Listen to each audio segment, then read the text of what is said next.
Ini episode pilot. King apa?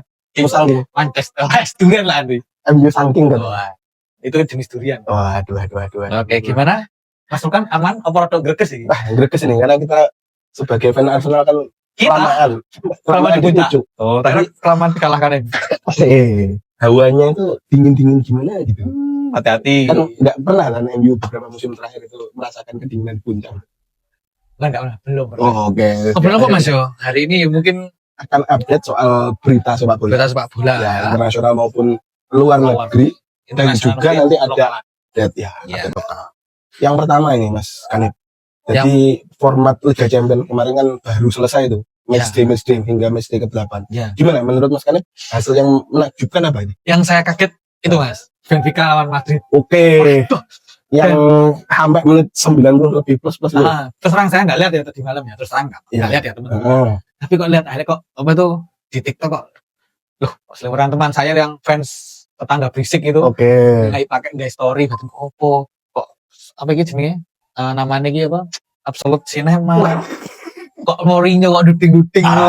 Wah, ternyata Absolute Cinema beneran. Kan itu ternyata saya kurang paham Mas ya. Liga Champions tuh tahun ini ya apa nggak paham ya terus terang belum paham lah. Memang kayaknya 2 tahun terakhir ini formatnya agak ribet ya. Iya pakai klasemen terus kemarin kan kabarnya itu Benfica butuh kan udah skor 3-2. Itu udah tugas lagi untuk melaju ke babak selanjutnya. Ya karena Marcel di posisi peringkat 24 itu nih poinnya sama tapi selisih gol. Jadi kalau si Benfica nggak menang lebih dari 3 gol itu kalah secara apa jenis gol selisih kan produktivitas. Sama-sama plus 3 tapi produktivitasnya lebih banyak Marseille. Makanya kan di akhir menit terakhir itu Mourinho gini maju. Bos sopo jadi kiper aku enggak mohon maaf ya teman saya enggak terlalu ngerti Liga Portugal. Kiper Trubin. Itu tingginya 190 atau hampir 2 meter kan. Wah, Van der Sar. Wah, ngomongnya. Jadi backnya Real Madrid sampai kocar kacir. Tapi selain pertandingan Real Madrid yang berakhir 2-4, ya kayak hampir mirip, bukan 2-3 lah ya. Anda belum salah. Tapi secara keseluruhan Liga Champions musim ini gimana? Banyak kejutan. Terutama ya tim kebanggaan Anda yang kemarin dikalahkan tim kebanggaan saya itu. Wah, pas. Ikut Liga Champions toh, kebanggaan antum. Tim kebanggaan antum. Nah ya, kan ini enggak. Dulu emang ikut enggak, cuma kan di Premier League kalahkan sama Inggris. Tak cari-cari mana ini mau ketemu di Champions kok enggak ada. Enggak enak, Mas. Tapi gimana? Champions ngikutin enggak dengan format yang baru ini? Kurang begitu ngikutin Mas saya terus. Karena apa?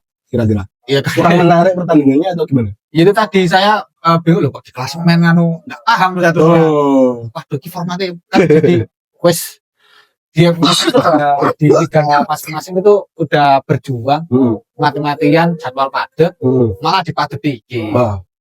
Jadi memang kayaknya nyari cuannya UEFA beneran ini di Liga Champions. Hampir kayak itu Mas, lebih baik sih. Dulu kan pernah sama tuh yang punya Madrid sama presidennya Perez. Abah Perez sih pernah apa ini punya format ESL itu klub Indonesia Super League. Bukan Mas. ESL itu Europa Super League. Jadi ya alhamdulillah King Madrid harus home away karena gagal masuk ke 8 besar. Mohon maaf ya. Tapi kan artinya bagi fans sepak bola Eropa itu punya hiburan lebih banyak Mas kan? Iya Mas, hanya saja kita bicara ya kita nggak tahu kondisi mereka ya. Jadi kan Mas yang liga wae adane urung kok tamu jaman sak meneh terus liga-liga domestik kayak di Premier League itu ada kayak Carabao Cup, FA Cup. Nah, itu Arsenal main semua Mas. Enggak, tapi memang berarti artinya sekarang apa ya istilahnya? Secara fisik akhirnya terkuras banget ya pemain-pemain terutama ikut di mental, fisik, pikiran juga Mas. Ya ini mungkin UEFA bisa dicermati kembali akhirnya klub-klubnya itu yang bisa juara ya yang punya apa namanya sekuat yang tebel banget. Ya tebel banget. Kalau enggak tebel-tebel kualitasnya alah kroco-kroco ya Kroco gampang. ya wis Sulit nanti ada Porto baru. lek gak cedera ya kesel wis piye. Kalau dulu kan pernah ada Porto itu kan. Hot takes yang kedua, kita bicara ke Liga Inggris, Liga Premier. Ini yang paling banyak lolos di Champion. Itu ada yang tidak ikut. King MU sang King. Duren Mas. Mau saking. Itu kan kemarin baru mecat pelatih. Ya. Gimana ini sebagai fans MU melihat manajemen MU mencat Amorim itu puas atau enggak ini? Saya sampaikan ya. Oke. Glazer Ineos please out. Wah. Saya jasing ayo. Wah. Ya kalau pemecatannya Amorim itu pro kontra. Oke. Pro kontra. Banyak pronya, banyak kontranya. Setelah ini 2 pertandingan di Premier League, menang lawan Man City, terus menang lawan Arsenal. Itu kan berarti pemecatannya betul itu. Ya Mas. Sisi lain tuh saya pro kenapa pro? Karena Amorim itu terlalu kekeh dengan formasi 3 back. Oke. Soalnya MU itu dari awal saya tahu MU ya. Itu tuh 4 back. Oke, 4-4-2. Bisa 4-4-2, 4-5-1. Pernah kan Jawa Timur 4-5-1 atau apa aku lupa saya. Jadi kalau 3 back itu bukan stabil Mas, tapi naik turun. Pelan. Inkonsisten. Oke. Nggak konsisten. Jadi kalau hari ini dengan penggantinya kemarin itu Darren Fletcher 1 pertandingan ya. 1 pertandingan. Terus kemudian diganti dengan Michael Carrick. Seperti apa? Apakah menciptakan optimisme atau gimana Mas? Optimis Mas. Dimana kalau saya pribadi jujur aja, ya memang teman-teman sama juga ngerti saya fans cuma saya kadang ngeritik MU ya. Oke. MU saking itu sama kritik. Ya nggak masalah Mas. Ya harus seperti itu Mas. Ya kan. Mosok seperti apa gitu jenisnya permainan MU itu dari dulu tuh tahu saya itu counter attack. Jadi enggak ya kita tapi yang saya terpesona banget pas masuk City.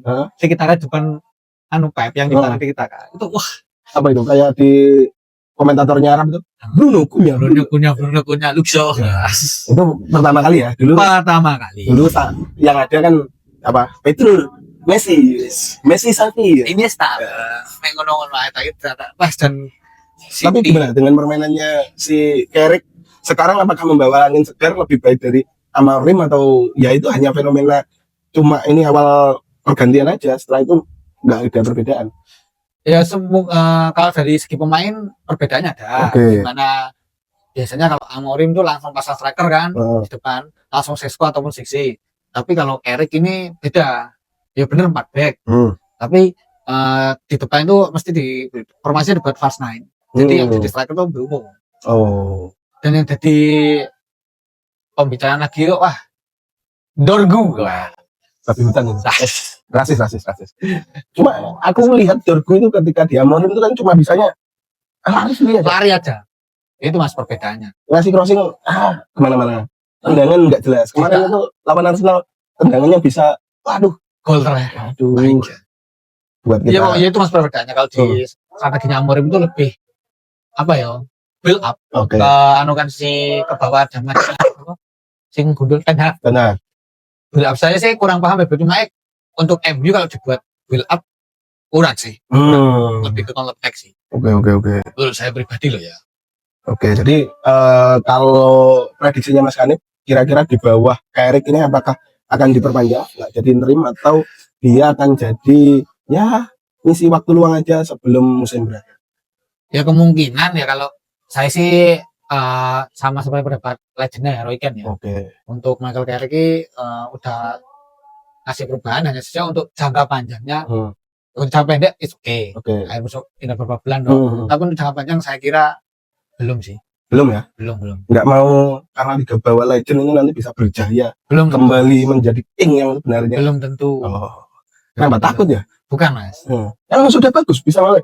Ya saya harus takutnya tim lainnya nggak jual. Jadi juara bisa. Kita lihat saja apakah nanti Pak Carrick akan jadi pelatih tetap atau enggak. Kalau enggak, siapa yang cocok untuk menggantikannya nanti teman-teman bisa komen. Ini, karena MU saking biar menjadi saking beneran gimana caranya? Kita ke hot takes yang ketiga. Apa Mas ini? Soal ini yang rame. Wah, ini kan kemarin Trump ngajak Pak Prabowo, nggak ada kaitannya itu. Greenland, Itu urusan lain. Jadi Trump itu sebagai host untuk Piala Dunia tahun ini Mas Kanib. Ya. 2026. Iya Mas Brat. Tapi ada aja gebrakannya ini. Sampai beberapa tokoh Eropa mau memboikot Piala Dunia 2026 yang akan diselenggarakan di Amerika, Kanada dan juga Meksiko. Amerika. Ini hostnya kan Amerika, Kanada, Meksiko. Eropanya Kanada. Ya semuanya Amerika. Oh semua Amerika. Kanada kan dure Amerika. Nah di situ kan rame kemarin itu ada salah satu pengacara dari Swiss, itu bilang bahwa menghimbau untuk warga masyarakat dunia agar tidak ke Amerika karena dianggap Amerika itu hari ini sedang tidak aman karena bikin rusuh dunia internasional. Sedang tidak baik-baik saja. Nah, terus itu juga didukung statementnya mantan presiden FIFA, Sepp Blatter, untuk menghimbau agar masyarakat tidak menonton langsung. Ini bisa jadi Piala Dunia nanti bakal sepi nih, stadion isinya jangkrik karo kodok iki Mas. Tapi ana kodok nih. Iya enak lah. Jangkrik ono lah. Masa kodok enak jangkrik. Nah, ini kira-kira sepakat nggak dengan pendapatnya tokoh-tokoh di Eropa bahwa ini perhelatan Piala Dunia 2026 ini harus ditolak, boikot ini? Saya baru dengar ini ya. Sebelumnya nggak gitu, tak kira nggak ada apa-apa lah. Tapi saya karena belum lama tadi sore tadi habis asar itu lihat berita ini, ternyata itu ya semacam ini kayak semacam kecemburuan sosial. Gimana itu? Ya kayak itu Amerika kayak 11 kota itu Amerika. Oke. Dulu kan pernah satu benua tapi beda negara. Ya. Itu terjadi di Asia, di benua Asia yaitu Korea sama Jepang. Itu 2002. Yang juara Brasil nggak salah ya. Nggak salah.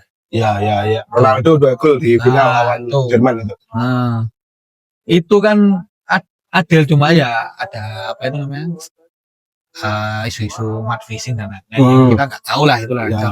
2002 Korea lawan Italia. Ya. Terus kalau yang tahun ini banyak yang boikot ini dengan adanya Presiden Trump, kebijakan internasionalnya mempengaruhi, kan katanya kick politik football out, pandang jauh-jauh politik dari sepak bola. Tapi kayaknya masih mengandung unsur politik itu. Oke. Tapi nggak ngerti loh ya. Saya nggak tahu ya saya nggak tahu. Tapi karena kan kebijakannya Trump banyak yang beberapa pemain-pemain kayak di Iran, timnasnya itu kan supporternya tidak bisa masuk karena di blacklist kecuali pemain sama staffnya yang cuma bisa ikut pertandingan, tapi fans-fansnya itu kan nggak bisa. Ini kan kebijakan murni. Lah ya kuwi. Oh ya. Kalau menurutmu ketika diboikot ini masuk akal apa enggak? Apalagi King Indo kan nggak ikut juga. Ya masuk akal deh Mas. Soalnya kok bau-bau politik banget. Oh iya. Soalnya kan nggak hanya ini kan yang sama jenenge ex presiden FIFA Sepp Blatter itu ada dari mana itu jenenge wakil presiden PSSI-nya Jerman. Bilang kalau kenapa enggak? Soalnya kok kayaknya kok mengandung politiknya banget. Soalnya kan enggak seharusnya politik cuma ya jadi olahraga lah. Oke, masuk Mas Kanib. Nah, ini salah satu timnas yang enggak ikut, kita masuk ke hotek selanjutnya Mas Kanib. Ada timnas yang enggak ikut Piala Dunia ini, yaitu timnas King Indo. Nah, ini tim yang lain ini, selain King MU ada King Indo. Ini kan kemarin hampir saja lolos. Hampir banget. Oke. Nah, tapi kemudian tidak bisa melanjutkan di kualifikasi Piala Asia dan akhirnya pelatihnya Patrick Kluivert itu dipecat. Ya sama kayak Sintayong, sama-sama awal tahun ya. Pemecatannya di akhir tahun, terus penggantinya juga di awal tahun. Nah, ini diganti oleh pelatih asal Inggris yang juga punya pengalaman melatih di Kanada. Iya. Hartman itu. Kira-kira menurut Mas Kanib, prediksinya gimana ini? Sepak terjangnya Hartman itu apakah dia akan membawa angin segar Dia bukan Belanda, banyak pemain Indonesia yang keturunan Belanda, tapi ya dia minimal Eropa lah, orang sama-sama. Hakman. Mending Mas Kanada ya, saya. Dulu pernah ngelatih di Kanada, dia ngelatih Jonathan David, Alphonso Davies, dan lain sebagainya. Kira-kira apakah ini akan sampai 5 tahun ke depan? Maksudnya membawa Indonesia lolos ke Piala Dunia 2031? Atau gimana ini? Kira-kira Mas Kanib, analisisnya Bung Kanib seperti apa? Hartman, pelatihnya, ya asli Inggris, timnas, sebelumnya Kanada. Iki pelatih sing aku yang kurang paham. Oke. Namanya, ya kalau bisa jangan lah Indonesia khusus buat PSSI ya. Bisa nggak usah lah. Jangan sampai kasus-kasus yang sebelumnya terulang lagi lah. Di tengah jalan udah bagus, udah kemistrinya wis dapat, terus dipecat gara-gara nggak lolos ini itu lah, kan butuh pembuktian, tapi nggak harus dipecat. Ya harapan saya dengan CV pelatih yang pernah melatih timnas ya Mas Kulino masuk Piala Dunia juga kan. Nama-nama besar juga. Nama-nama besar lah. Kan ada itu Alphonso Davies. Terus apa jenisnya? Striker Jonathan David terus. Tapi kalau menurut Bang Kanib, kira-kira mending timnas Indonesia itu main kayak Sintayong, bertahan, serangan balik, atau menguasai bola position di bawahnya Hartman ini dengan pemain-pemain yang ada saat ini. Hartman sekarang mending sih ball position ya. Oke. Soalnya kabarnya kan katanya Ijaz sama siapa satu itu kan dicoret. Jadi potensi timnas Indonesia nanti di 2031 di Piala Dunia Arab Saudi kayaknya prospektif ini. Prospektif banget. Oke. Tinggal kita bagaimana melihat John Hartman ini membawa timnas Indonesia. Ya gimana? Jangan sampai pengalaman yang lalu terulang. Ya Sintayong, Patrick, apa yang kurang bisa diperbaiki dalam kepelatihan John Hartman. Nah, lanjut lagi kita ke hot selanjutnya itu ada hot news. Wah, news apa ki? Jadi di Liga 1 Super League, Ligue 1 Prancis bukan. Jadi, Super League Liga Indonesia itu ada transfer yang menggegerkan. Bukan. Persib Bandung ya? Betul sekali. Persib Bandung mengontrak legend atau pemain PSG backnya yang syarat pengalaman banyak liga dan main di PSG maupun di Monaco kayaknya. Itu namanya Kurzawa.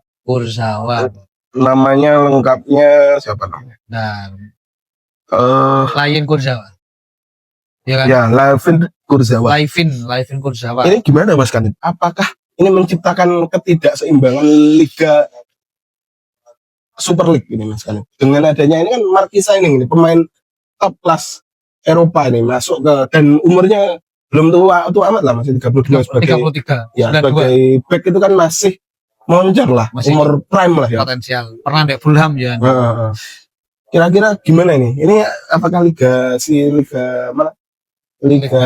Indonesia ini tidak imbang, mudah saja buat Persib untuk berapa kali berarti 4 kali beruntun nanti juara? Iya, enggak masalah di duit. Wah, saya bukan masalah pro kontra ya. Kalau ngomongnya pemain top yang pernah Indonesia banyak. Essien salah satu di Persib kan itu Essien juara. Terus dulu ada Madrid ini lagi Demi apa siapa itu? Ali aku ya. Yang tahu komen di bawah ya. Oke. Tuh terus pas zamannya sih ada Carlton Cole, mantan pemain Aston Villa Fulham Carlton Cole itu, tapi cuma semusim. Terus baru beberapa tahun yang lalu Bayangkara datangnya Raja Nenggol. Oke, ya. Enggak masalah. Untuk peraturan saya nggak tahu, nggak terlalu paham ya. Di Indonesia ini peraturan finansialnya ya apa nggak paham kan. Kalau di IPL kan finansialnya pokok memenuhi, nggak masalah, klub mampu suke nggak masalah. Cuma kan kondisinya Persib itu selama bermusim-musim sudah menguasai liga ini Mas. Dengan kekuatan finansialnya ini bisa jadi Liga Indonesia nanti nggak kompetitif lagi, jadi Liga Tani kayak di Ligue 1 sama Prancis, Jerman. Yang juara itu. Iya. Jadi kan nggak seru akhirnya. Persebaya, terus siapa ya orang yang peringkat atas?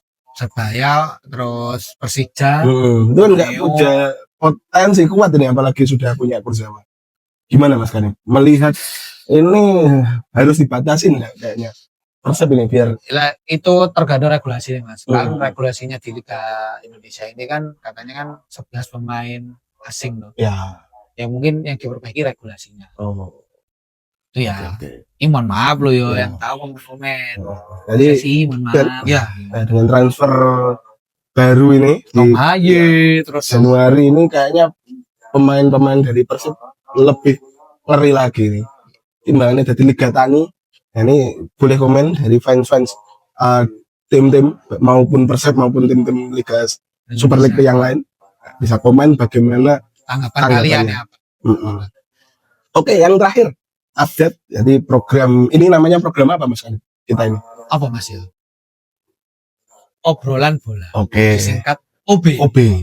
Jadi kita ngobrolin apapun soal sepak bola internasional, lokal, dan ini satu yang khusus ada di OB. Di obrolan bola ada update PSBI. Was. PSBI Blitar kalau yang nggak tahu. Lek jari kancaku loh Mas. Ora PSBI, ora. Wes. Ini salah satu klub legend yang ada di Indonesia. Salah satu pendiri PSSI, PSBI.